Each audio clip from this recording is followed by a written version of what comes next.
सो hi guys, कैसे हैं? उम्मीद है अच्छे होंगे फ्रेंड्स। आज आप लोग के बीच में लेकर आए हैं लाइट वेट में सुई धागा का डिजाइन, और ये ज्वेलरी 18 कैरेट गोल्ड में बनी हुई है। ये वीडियो बहुत ही इंटरेस्टिंग होने वाला है, तो आप लोग इस वीडियो को लास्ट तक देखें। किसी भी तरह के गोल्ड या सिल्वर की ज्वेलरी का वीडियो पाने के लिए आप लोग हमारे इस चैनल संदीप एचएम ज्वेलरी को सब्सक्राइब कर लें। हमारे वीडियो का सबसे पहले अपडेट पाने के लिए बेल आइकन को जरूर दबाएं। किसी भी तरह की ज्वेलरी को ऑनलाइन के माध्यम से खरीदना चाहते हैं, हमने डिस्क्रिप्शन में लिंक दिया है, वहां से जाकर खरीद सकते हैं आप लोग। और इस सुई धागा का हम लोग लाइट वेट देखते हैं। इस सुई धागा का नेट वेट 2 ग्राम 340 मिलीग्राम है, और आज के गोल्ड प्राइस के हिसाब से इस सुई धागा का प्राइस है 19,900 रुपए। सिर्फ 19,900 रुपए इस सुई धागा का प्राइस है। और ये सुई धागा बहुत ही प्यारा डिजाइन का है, कटक कितना खूबसूरत से बना हुआ है। इस सुई धागा में चेन कलेक्शन लगा हुआ है, यहाँ पे हाफ बॉल लगा हुआ है, इसके नीचे भी छोटा में हाफ बॉल लगा हुआ है। यहाँ पे जो डिजाइन बना हुआ है ये घंटी के आकार में है, इसमें 2 चेन कलेक्शन लगा हुआ है, इसमें फास्टिंग लाइन लगा हुआ है, यहाँ पे बॉल लगा हुआ है।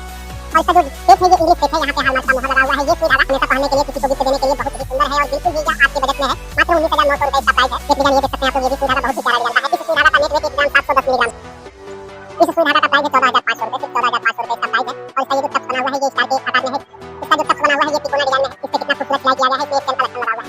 ये जो सुई धागा है इसका जो शेप होता है यहाँ पे होता है, और इसका जो डिजाइन बना हुआ है ये भी तिकोना डिजाइन है, बहुत ही प्यारा इससे सिलाई किया गया है, इसमें 2 चेन कलेक्शन लगा हुआ है। बहुत ही मजबूत में होता है हमेशा पहनने के लिए। मात्र 14,500 रुपए इसका प्राइस है। और ये जो लास्ट वाला डिजाइन आप लोग देख रहे हैं ये भी बहुत ही प्यारा डिजाइन का है। और इस सुई धागा का नेट वेट 1 ग्राम 850 मिलीग्राम है। इस सुई धागा का प्राइस है 15,700 रुपए, 15,700 रुपए का ये सुई धागा है। इसका जो टक्स बना हुआ है इससे कितना खूबसूरत सिलाई किया गया है, ये काफी वर्क से होता है, इसमें जो चेन लगा हुआ है ये काफी स्ट्रांग है। ये सुई धागा भी बहुत ही प्यारा डिजाइन का है। इससे पहले वाले जो हमने सुई धागा दिखाया था सेम पैटर्न में है, ये जो बना हुआ है ये सेम पैटर्न में है। इससे जो सिलाई किया गया है ये भी काफी खूबसूरत है, इसमें भी 2 चेन कलेक्शन लगा हुआ है, यहाँ पे फास्टिंग डाली है, इसमें बॉल लगा हुआ है। रेगुलर यूज के लिए ये भी सुई धागा बहुत ही प्यारा है, और मात्र 15,700 रुपए इसका प्राइस है। फ्रेंड्स, आप लोग इस तीनों सुई धागा का डिजाइन एक साथ देख सकते हैं। मित्रों, अभी तक जो भी आप लोग हमारे इस चैनल संदीप एचएम ज्वेलरी को सब्सक्राइब नहीं किए हैं, इस चैनल को सब्सक्राइब कर लें। और यह वीडियो आपको कैसा लगा कमेंट में